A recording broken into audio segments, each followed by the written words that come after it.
시청자 여러분 안녕하십니까? 8월 3일 목요일 JCN 모닝 뉴스입니다.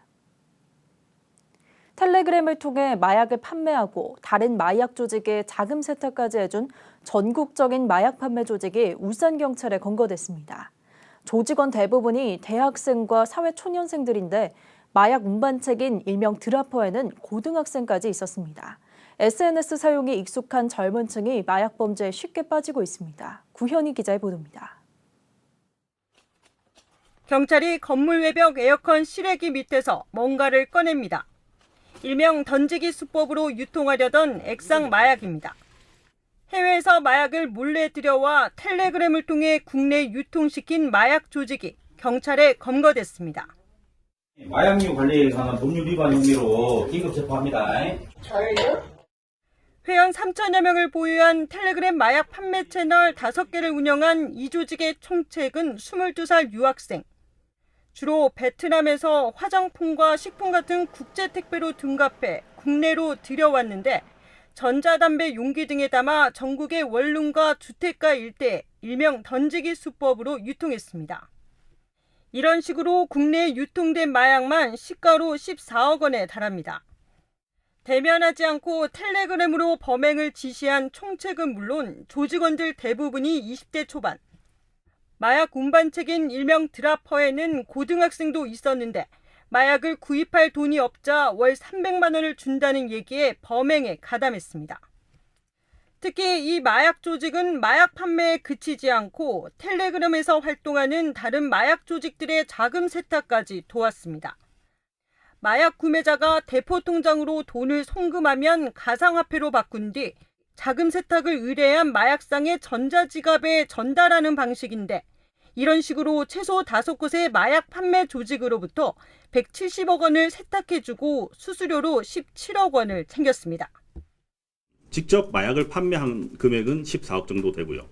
자금 세탁을 통해서 10% 수수료를 받은 게 17억에서 총 수익금은 한 31억 규모로 저희가 추정을 하고 있고. 울산경찰청은 지난 4월부터 7월까지 온라인 마약 거래에 대한 대대적인 단속을 벌여 텔레그램 마약 판매 조직 19명 등 34명을 검거하고 이 중 20명을 구속했습니다. 또 해당 조직의 범죄 수익금 31억 원을 몰수 추징 보전하고 8,600만 원 상당의 현금과 귀금속도 압수했습니다.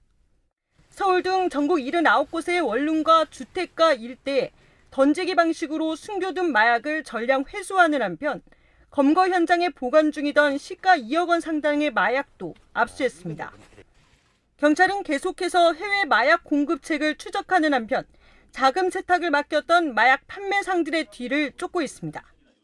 JCN 뉴스 구현입니다. 김두겸 울산시장이 어제 내년도 국비 사업의 예산 반영을 위해 전방위 총력전을 펼쳤습니다. 김 시장은 어제 오전에는 정부 세종청사에 있는 행안부를 방문해 지방재정 정책실장을 만나 보통교부세 1조 원 이상이 반영될 수 있도록 협조를 요청했습니다. 이어 오후에는 정부 서울청사에서 기재부 제2차관과 면담을 갖고 내년도 울산 지역 주요 역점 사업을 설명하고 국비 반영을 건의했습니다. 한편 내년도 국가예산 정부안이 9월 2일 국회에 제출되면 각 소관 상임위와 예결위 등의 심의를 거쳐 12월 2일 본회의에서 확정 여부가 결정됩니다. 울산시가 기업 투자에 즉각적으로 대응하기 위해 특별자치시 지정 방안 모색에 나섭니다. 김두겸 울산시장은 지난 31일 열린 월간 업무 보고회에서 기업들의 투자가 밀려들고 있는 상황에서 산업단지와 개발제한구역을 한시적으로 풀 수 있도록 강원특별자치도를 모델로 특별자치시를 만들 것을 지시했습니다. 시는 이와 관련해 비수도권 지자체 가운데 울산과 사정이 비슷한 전라남도와 연계해 특별법을 제정하는 방안을 검토 중이며 최근 울산연구원을 통해 특별자치시 지정 관련 용역도 진행 중입니다. 울산대학교가 울산시의 2차 전지 국가 첨단 전략 산업 특화단지 지정에 발맞춰 2차 전지 전공을 신설하는 등 2차 전지 분야 전문 인력 양성에 본격적으로 나섰습니다.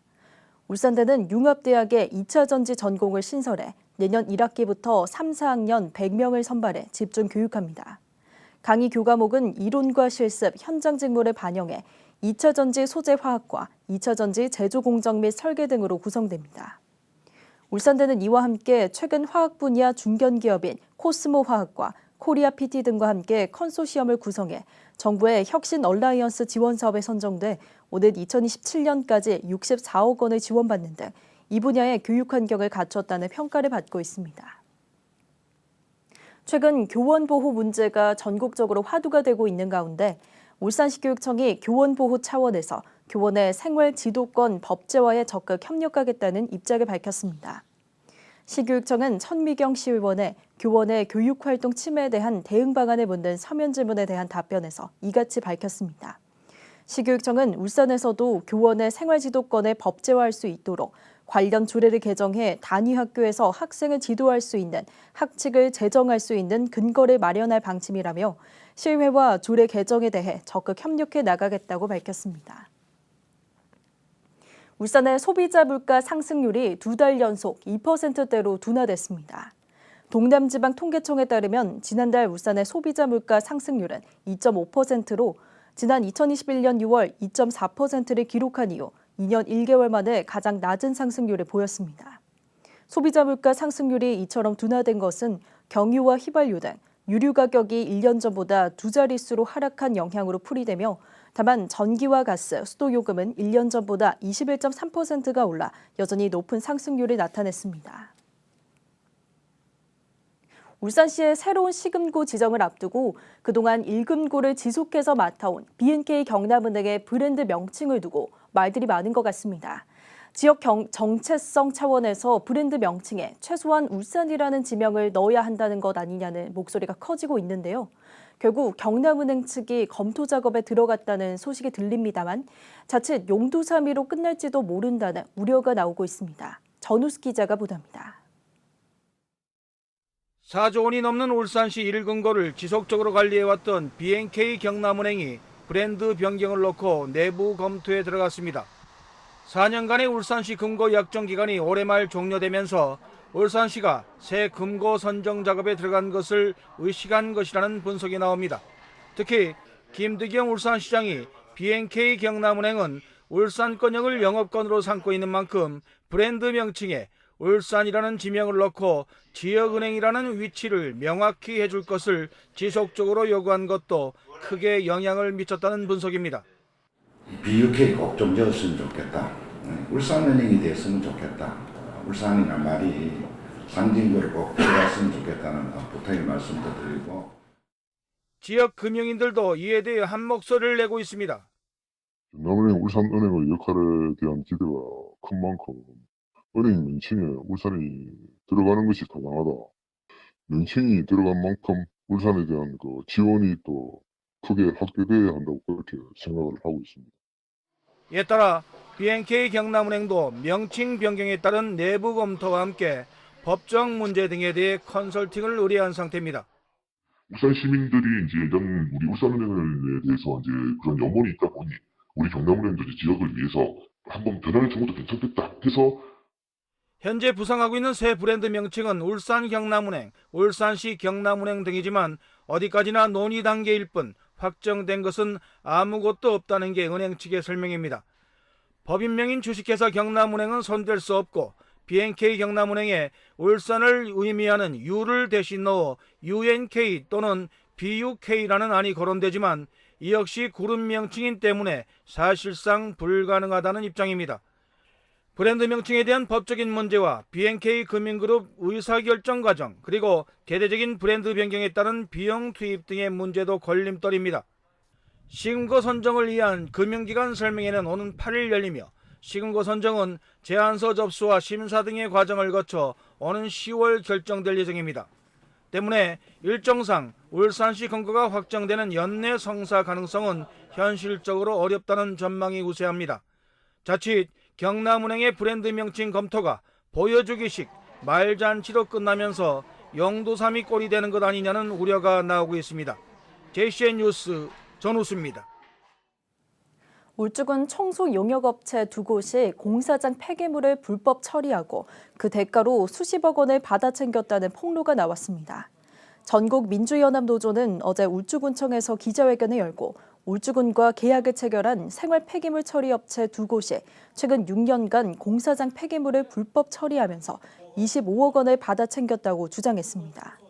노조는 이 중 한 업체가 지난 2013년부터 지난해 4월까지 불법 처리한 생활 폐기물만 3만 톤이 넘을 것이라며 울주군의 고발 조치와 대행 계약 즉시 해제 등을 요구했습니다.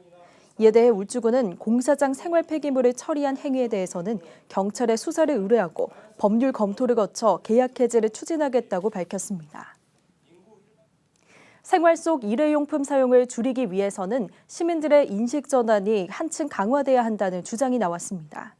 울산시의회 정치락 의원은 울산시에 대한 서면 질문에서 환경 오염의 심각성에도 불구하고 코로나19 영향과 편리함을 쫓는 생활 등으로 일회용품 사용이 줄어들지 않고 있다고 지적했습니다. 이와 관련해 정 의원은 일회용품 사용 줄이기 사업 추진 현황과 생분해성 제품 구매 촉진 조례 제정 이후의 성과에 대한 울산시의 답변과 적극적인 대책을 요구했습니다. 김기환 울산시의회 의장이 어제와 오늘 전라북도 부안군 바다호텔에서 열리는 대한민국 시도의장 협의회 정기회에 참석했습니다. 이번 정기회는 제18대 후반기 회장 등 임원 선출과 차기 회의 장소 선정 등을 논의하기 위해 마련됐습니다. 신임 의장에는 충청남도 조기련 의장이 앞으로 1년간 17개 시도의회 의장들의 구심점 역할을 하게 됩니다. 의장단 협의회는 어제 오후에는 새만금에서 열리고 있는 제25회 세계 스카우트 잼버리 개영식을 참관했습니다. 울산현대와 홍명보 감독이 2026 시즌까지 3년 연장 계약에 합의했습니다. 홍명보 감독은 지난 2021 시즌 울산의 지휘봉을 잡아 팀의 체질 개선 끝에 부임 2년 만인 지난 시즌 팀과 함께 17년 만에 K리그 우승컵을 들어올렸습니다. 홍명보 감독은 지난 시간이 팀을 파악하고 만들어가는 시간이었다면 앞으로는 울산이 K리그를 대표하는 리딩클럽으로 자리 잡을 수 있도록 노력하겠다며 이번 연장 계약에 대한 소감을 밝혔습니다.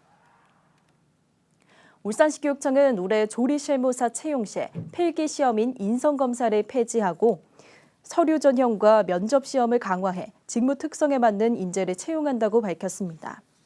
그동안 조리실무사는 1차 서류 심사와 2차 필기 시험인 인성검사, 3차 면접 시험을 거쳐 최종 합격자를 선발해 왔지만 올해 신규 채용부터는 2차 필기 시험을 폐지하고 1차 서류 심사와 3차 면접 시험을 거쳐 최종 합격자를 선발합니다. 시교육청은 이 같은 내용을 오늘자로 교육청 누리집 등에 예비 공고하고 오는 10월 25일 정식 채용 공고할 예정입니다. 채용 분야는 8개 직종으로 채용 인원은 222명 내외입니다. 어제 오전 남구의 아파트에서 일가족 4명이 변사체로 발견됐습니다. 극단적 선택을 암시하는 문자가 있었던 것으로 알려지면서 극단적 선택으로 추정되고 있습니다. 박영훈 기자입니다. 지난 2일 오전 10시 15분쯤 아들이 자살을 암시하는 문자를 보낸 이후 연락이 되지 않고 있다는 신고가 경찰에 접수됐습니다. 신고를 받은 경찰이 현장에 출동해 조사에 나섰고 현장에는 이렇게 사람의 출입이 통제됐습니다. 경찰이 신고자와 함께 아들 가족이 살고 있는 집의 문을 강제로 개방하자 일가족 4명이 방에서 숨진 채 발견됐습니다. 40대 부부와 중학생 딸 1명, 초등학생 딸 1명 등 일가족 4명이 집안에서 변사체로 발견된 겁니다. 40대 남성은 목을 맨 채로 발견됐고 배우자와 2 자녀는 현재까지 사인이 불분명한 것으로 전해졌습니다.